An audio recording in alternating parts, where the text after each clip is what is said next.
हे दोस्तों, स्वागत है आप सभी को अपने channel teach club India channel पर। आज मैं बहुत ही इंपॉर्टेंट टॉपिक लेके आया हूँ, जो कि टॉपिक के नाम है अग्निपथ स्कीम। अग्निपथ स्कीम जो है, इससे जुड़ी बहुत सारे सवाल हैं, तो इसका मैं हर एक डाउट मैं आपको क्लियर करूँगा इस वीडियो में। यहाँ पर देखिए, अग्निपथ स्कीम से जुड़ी क्यों ऐसा तबाही मचाया जा रहा है, क्यों भारत में बंद है, नेटवर्क भी बंद हो रहा है और साथ साथ बड़े बड़े शहरों में बंद हो जा रहा है, ट्रेन को जलाया जा रहा है। क्यों ऐसा जलाया जा रहा है, क्यों, इसका कारण क्या है, इसके कारण इस वीडियो में हर एक प्रश्न को जानेंगे। देखिए, ये जो है इतिहास से बनते जा रहा है, तो इसका इतिहास हमें जानना जरूरी है अभी के समय में, वर्तमान समय में। देखिए, इसके कारण है, पहला प्रश्न है यहाँ पर देखिए कि अग्निपथ स्कीम से जुड़ी कि केंद्र सरकार की अग्निपथ योजना के खिलाफ देश में विरोध के स्वर उठने लगे हैं। आखिर क्या है अग्निपथ योजना? अब तक सब लोगों के मन में काफ़ी सारे सवाल पैदा हो रहे होंगे अग्निपथ योजना से जुड़े सवाल। देखिए, केंद्र के तीनों सेनाओं में भर्ती के लिए अग्निपथ योजना का लॉन्च किया गया, चालू किया गया। भारतीय सेना की भर्ती प्रक्रिया में आमूल चालू बदलाव के करने वाली इस योजना का मकसद युवाओं को सेना की ओर आकर्षित करना है। इस योजना के तहत ऑफिसर रैंक के नीचे भर्ती की जाएगी। ज़्यादातर युवाओं को 4 साल के लिए नियुक्त किया जाएगा। देखिए, इस योद्धा को भर्ती करने से एक फायदे और है कि देखो, एक योद्धा जो है मतलब कि एक योद्धा को मतलब भर्ती किया जाएगा तो कितने उम्र में, तो खूब से खूब 16-17 वर्ष के मतलब की उम्र के भर्ती किया जाएगा। अब देखिए, 16-17 को उम्र के जो बच्चे होंगे तो नौजवान होते हैं, उनको कोई टेंशन नहीं होता है, किसी भी तरह का कोई टेंशन नहीं होता है, न कि मरने का। अगर कोई पाकिस्तानी या कोई भी देश का अगर रहेगा, अगर उसको एक गोली मारेगा ना, तो तुरंत से फायर करने लगेगा, तुरंत ही मतलब कि बिना सोचे। इसमें उतना डर नहीं रहता है, किसी का अंदर मोह नहीं रहता है। ओके, तो अगला देखिए, अगला प्रश्न की ओर बढ़ते हैं हम लोग। क्या है कि अग्निवीरों की भर्ती के दौरान इस लेवल की सेना की रूटीन भर्ती नहीं होगी। माना जा रहा है कि इस योजना के लागू होने से भारतीय सेनाओं की औसत उम्र 32 से घटकर 26 वर्ष तक हो जाएगी। इसी प्रकार से देखिए, ये अग्निपथ स्कीम है क्या। अब हम लोग पहुँचेंगे मेन पॉइंट पर। देखिए, जिसमें ऐसा मतलब कि इसमें हमेशा न्यू योद्धा मतलब 4 साल के लिए इसलिए बनाया जा रहा है क्योंकि देखिए, अगर एक योद्धा जो है अगर 4 साल के लिए रहेगा तो देखिए 4 साल में फिर वो मतलब कि वो हट जाएगा। जब वो वहाँ से हटेगा तो फिर देखिए एक नया योद्धा आएगा, मतलब कि नया आता जाएगा और पुराना वाला हटते जाएगा। तो मतलब कि वहाँ हर समय एक नौजवान खड़ा होगा जो युवक रहेगा। इसलिए हमारे देश में ऐसा स्कीम है, अग्निपथ योजना का नाम दे दिया गया है। देखिए, अग्निवीरों की अग्निपथ स्कीम ऑल्ड फोर्सेज के लिए एक देशव्यापी short term youth requirement scheme है। इस स्कीम के तहत भर्ती होने वाले युवाओं को अग्निवीर कहा जाएगा। अग्निवीरों तैनात, इसका मतलब कि कहाँ कहाँ ड्यूटी दिया जाएगा। इसका देखिए, रेगिस्तानी जगह पर दिया जाएगा, पहाड़, जमीन, समुद्र या हवा समेत विभिन्न जगहों पर होगी। भूकंप वगैरह इस सब जगह पर मतलब कि जहाँ आता है ना, मतलब कि पहाड़ होगा, ज़मीन होगा, मतलब कि बहुत मतलब कि इसका भी कम नहीं है। अग्निवीरों के रैंक क्या हो गए। अब देखिए, इस नई नीति के मतलब कि इस नई स्कीम के में ऑफिसर रैंक के नीचे के सैनिकों की भर्ती होगी, यानी इनकी rank personal below officer rank यानी PBOR के तौर पर होगी। इन सैनिकों की रैंक सेना में अभी होने वाली commission officer, non commission officer की नियुक्ति से अलग होगी, मतलब कि अलग होगा, कुछ अलग।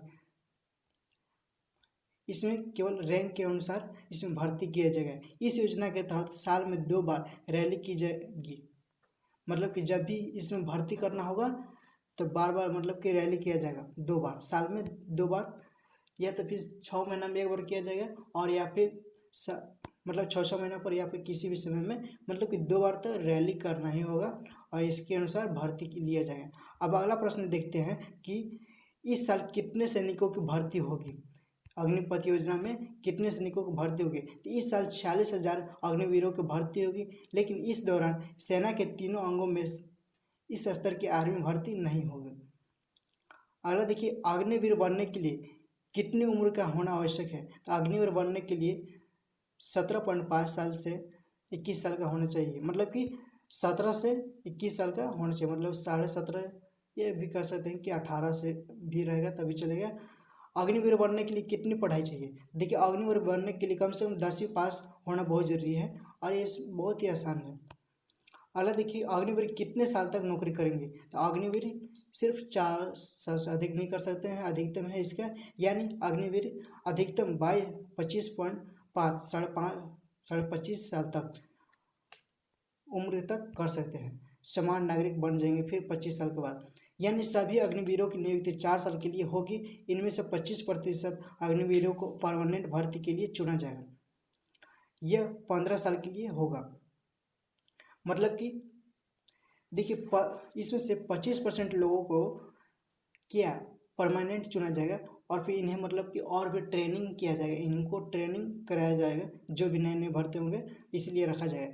अगला देखिए, प्रश्न है कि अग्निपथ स्कीम के लिए कैसे अप्लाई कर सकते हैं। तो अग्निपथ स्कीम के लिए के तहत भर्ती का स्टैंड सेना की भर्ती जैसा ही होगा। इस स्कीम से जुड़ी वैकेंसी और ज्वाइनिंग प्रोसेस संबंधित आर्म्ड फोर्सेस की वेबसाइट पर उपलब्ध करा जाएगा, जो कि ये वेबसाइट है, यहाँ पर देख सकते हैं joinindiaarmy.nic.in।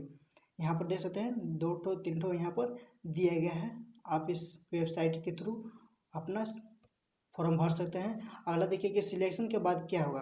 देखिए, सिलेक्शन के बाद चुने जाने के बाद अग्निवीरों की 6 महीने की ट्रेनिंग होगी और उसके बाद 3.5 साल के लिए नियुक्ति होगा। और देखिए, क्या यह महिलाएं अग्निवीर बन सकती है, तो उनकी संख्या कितनी होगी। हाँ, महिलाएं भी अग्निवीर बन सकती है, हालांकि उनकी संख्या पुरुषों के बराबर नहीं होगी। उनकी संख्या आने वाले सालों में धीरे धीरे बढ़ाई जाएगी। देखिए, हर चीज़ में महिलाएं आगे है। यहाँ पर तो देखिए एक और है कि झारखंड के टॉपर जो है वो भी है, मतलब कि अधिकतर लड़की है, एक केवल बॉय है, देखिए अधिकतर मतलब कि लड़की है मैट्रिक टॉपर में। टुडे कल का न्यूज है।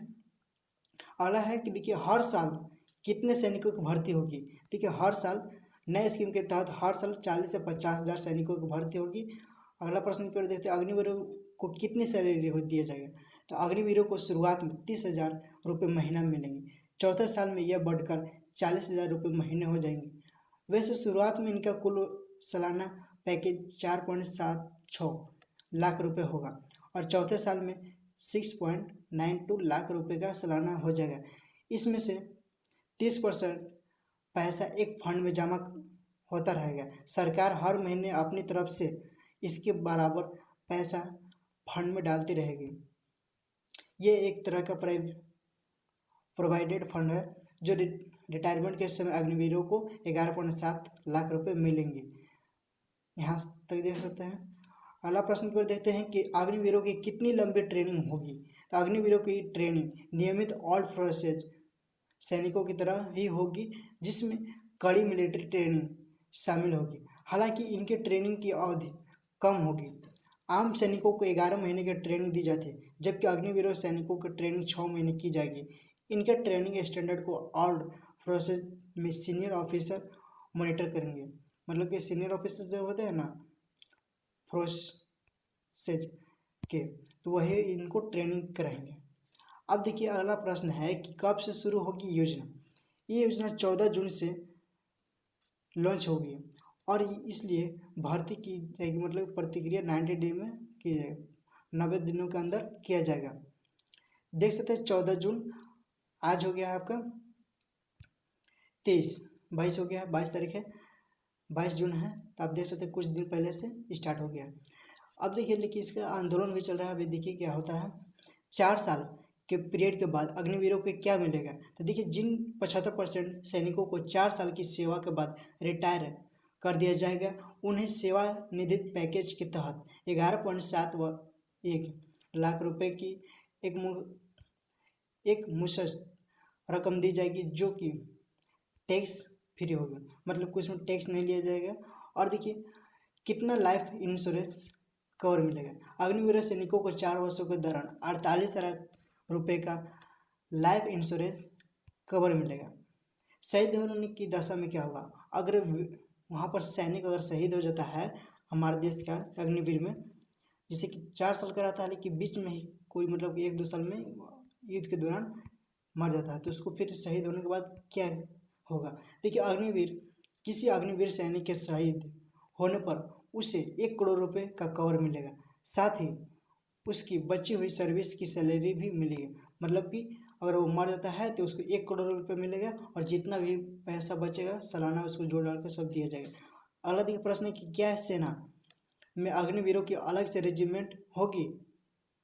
नहीं, अग्निवीरों की कोई अलग रेजिमेंट या यूनिट नहीं होगी। अग्निवीर भले ही एक अलग कैटेगरी के जवान होंगे या यूँ कहे कि उनका कैडर अलग होगा, लेकिन वो सेना, नौसेना या वायुसेना की अलग अलग रेजिमेंट, स्क्वाड्रन और यूनिटेड शामिल में होंगे, जैसे इन्फेंट्री रेजिमेंट, मिसाइल यूनिट आदि। ये अफसर नहीं होंगे, इसलिए वायुसेना में पायलट जैसे बेहद टेक्निकल काम इनसे नहीं लिए जाएंगे। मतलब कि बहुत मुश्किल काम नहीं दिए जाएंगे, सिर्फ टेक्निकल काम नहीं दिए जाएंगे। अगला देखिए 19 नंबर प्रश्न है कि क्या अग्निवीरों को सेना के नियमित जवानों की तरह पेंशन मिलेगा? देखिए इसका उत्तर होगा नहीं, क्योंकि अग्निवीरों को रेगुलर जवानों की तरह रिटायरमेंट के बाद भी पेंशन नहीं मिलेगा। अगर कोई वो आर्मी के जवान है, अगर वो रिटायर होता है तो उसको पैसा मिलते रहेगा, मतलब महीना में उसको मिलते रहेगा। लेकिन अग्निवीर जो का जो योद्धा होता है, सेना जो होता है, वो अगर रिटायर होता है 4 साल बाद तो उसको पैसा नहीं मिलता रहेगा महीने बाई महीना, सिर्फ एक ही बार दिया जाता है। देखिए अग्निवीरों को रेगुलर जवानों की तरह रिटायरमेंट के बाद ना ही पेंशन मिलेगा और ना ही एक्स सर्विसमैन वाले दूसरे फायदे, जैसे कि मिलिट्री कैडिंग और मेडिकल सुविधाएं। यानी रिटायरमेंट के बाद अग्निवीर के एक समान नागरिक ही होंगे। मतलब कि जब भी वो रिटायर होगा तो मतलब एक समान नागरिक बन जाएगा, सिर्फ उसके पास बचेगा तो सिर्फ एक पैसा बचेगा। ओके, रिटायरमेंट के समय क्या क्या फ़ायदे मिलेंगे? देखिए अग्निवीरों को रिटायरमेंट के समय उनकी कुल सैलरी से कटने वाले 30% हिस्से और इसके बराबर सरकारी हिस्से को मिलाकर करीब 11.7 लाख रुपए मिलेंगे। अग्निवीर इसके अलावा 3 साल के लिए 18 लाख रुपए तक लोन भी ले सकते हैं। कितने साल तक? 3 साल तक। हालांकि इसकी शर्तें अभी बताई नहीं गई है। सबसे खास बात यह है कि अग्निवीर बनने की मिनिमम एजुकेशन 10वीं पास है। ऐसे में जो अग्निवीर 4 साल की नौकरी पूरी करके रिटायर होगा उसे 12वीं पास माना जाएगा और उन्हें इसका सर्टिफिकेट भी मिलेगा।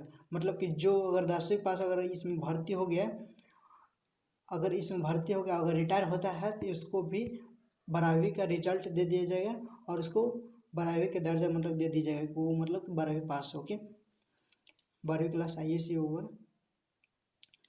अगला है कि क्या अग्निवीरों को आर्म्ड फोर्सेज में परमानेंट नौकरी मिलेगी? नहीं।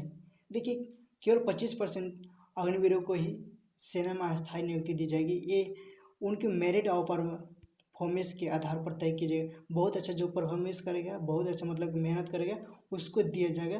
25% को अस्थायी नौकरी दिया जाएगा, मतलब कि जीवन लाइफ टाइम के लिए दिया जाएगा। बाकी 75% अग्निवीर सैनिकों को 4 साल की सर्विस के बाद रिलीज कर दिया जाएगा।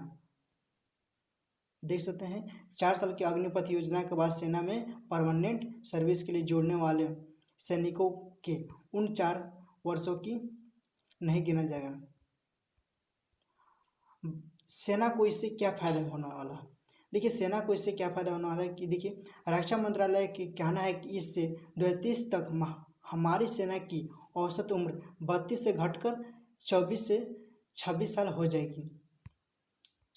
और देखिए दूसरा का पॉइंट है कि 2 साल से रुकी हुई भर्ती को छोड़ दे तो इससे पहले तक हर साल तीनों सेना में करीब 60,000 जवानों की भर्ती होती थी, क्योंकि तकरीबन इतने ही फौजी रिटायर हो जाते थे। सेना अगले 10 सालों में युवा और अनुभवी फौजियों का अनुपात 1:1 तक लाना चाहती है। मतलब साफ है कि अगले 10 सालों में हमारी तीनों सेनाओं में आधा अग्निवीर होंगे। इससे हमारी सेना ज़्यादा युवा, ज़्यादा फिट और ट्रेनिंग देने लायक हो जाएगी। मतलब कि नए नए सेना नियुक्त होते रहेंगे, जिससे हमारे मतलब सैनिक जितने भी रहेंगे देश के, वो लगेंगे कि एकदम पूरा फिटनेस है और माइंड से भी रहेंगे। अगला देखिए, अगला पॉइंट है कि अगर 2022 से 2023 के रक्षा बजट को देखें तो यह 5.25 लाख करोड़ था। इसमें से 1.19 लाख करोड़ रुपए केवल पेंशन में खर्च हो जाएंगे और तकरीबन इतने ही रुपए सैलरी पर खर्च होंगे। करीब 3.25 लाख रुपए से सेना की का बाकी ज़रूरतें पूरी होगी। अग्निवीर योजना के से पेंशन और सैलरी पर होने वाले खर्च का एक बड़ा हिस्सा बचेगा, जिससे सेना को अच्छे हथियार और टेक्नोलॉजी देने में खर्च किया जाएगा। अगला प्रश्न देखिए, यहाँ पर मैं आपको टोटल कितने प्रश्न बतलाया हूँ। देखिए यहाँ पर 22 प्रश्नों को बतलाया हूँ अग्निवीर से जुड़े, अग्निपथ स्कीम से जुड़े। देखिए यही था हमारे देश के जितने भी, यही था अग्निपथ स्कीम। आपको इस वीडियो में सभी प्रश्नों का हल किया गया है, मतलब कि बतलाया गया है। आप इसको अच्छी तरह से या पढ़ सकते हैं या इस ऑडियो को बार बार सुन सकते हैं। तो मिलते हैं नेक्स्ट वीडियो में। तब तक के लिए आप हमारे चैनल पर न्यू है तो वीडियो को लाइक करके शेयर सब्सक्राइब कर दीजिएगा और अपने दोस्तों को ज़रूर शेयर करें, क्योंकि उन्हें भी ये यूजलेस जानकारी मिलते रहेंगे। और हमारे चैनल को जरूर सब्सक्राइब करें, सपोर्ट करें। मिलते हैं नेक्स्ट वीडियो में। तब तक के लिए जय हिंद, जय भारत, जय हिंद साथियों। और अपने देश के सैनिकों के लिए जय हिंद जरूर लिखें और जय भारत लिखें। Thanks for watching this video. मिलते हैं नेक्स्ट वीडियो में। जय हिंद साथियों।